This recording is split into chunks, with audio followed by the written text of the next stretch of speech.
What do you foresee as the future for this current Indian ODI team? I know the crux of the team will remain the same, but would you like to see any changes on the periphery for this team to get better, or were you happy with the 15 that came here and you think that this is the future of Indian one-day cricket?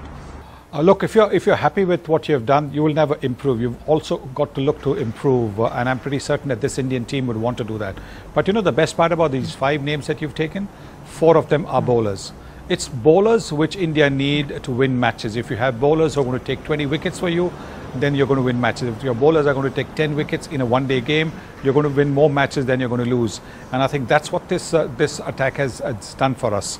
Shikhar Dhawan at the top of the order, 200s, which was justifying the faith that the team management had shown in him. I think that's also a plus point. I think this is a young team that can only get better. They've had this experience of playing in Australian conditions.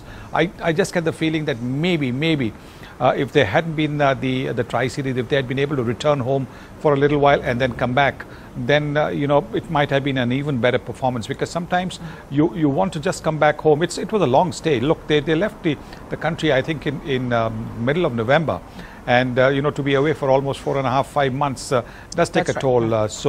So I think apart from that, I just think that this team is the team for the future, and Indian cricket's future is pretty bright. Okay, Vivesh, to you, just specifically, I'm talking about the one-day team. Many would say not much needs to be changed in this team. It is been doing rather successfully in the recent past, but would you like to tweak a few things? No, I think this is a very good team, young team, and if all of them remain in form and are fit, I'm sure that most of them will be available for the next World Cup. So I think it's great, because in the first World Cup for most of these players, they've performed beyond their potential, especially the bowlers. At the start of the tournament, we thought that the bowling unit is the weak link in this Indian team. But the way they performed, yes, they lost against a better side in the semi-finals, but to have beaten convincingly all the 7 games was phenomenal, especially from the bowlers to bowl out the opposition.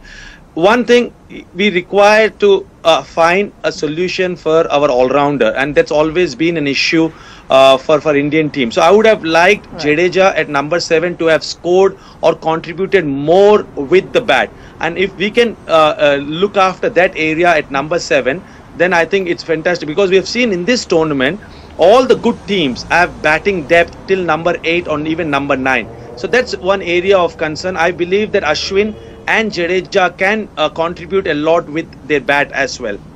Okay, Sunny bhai, finally, and I go back to this Australian team. This has been a dominant performance by the Australian team. What's been interesting throughout this tournament is that it's gone in with 4 bowlers in most games.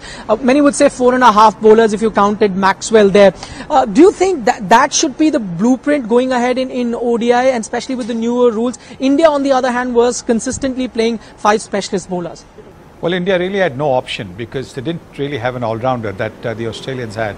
The Australians had not just Glenn Maxwell and James Faulkner at numbers 6 and 7. They also had Michael Clarke, who could bowl a few overs. They also had Steve Smith, who could bowl a few overs. So they had their captain had a little bit of more of the options, yet a little bit of flexibility. I think, as VVS very rightly said, India needs to look at the all-rounders.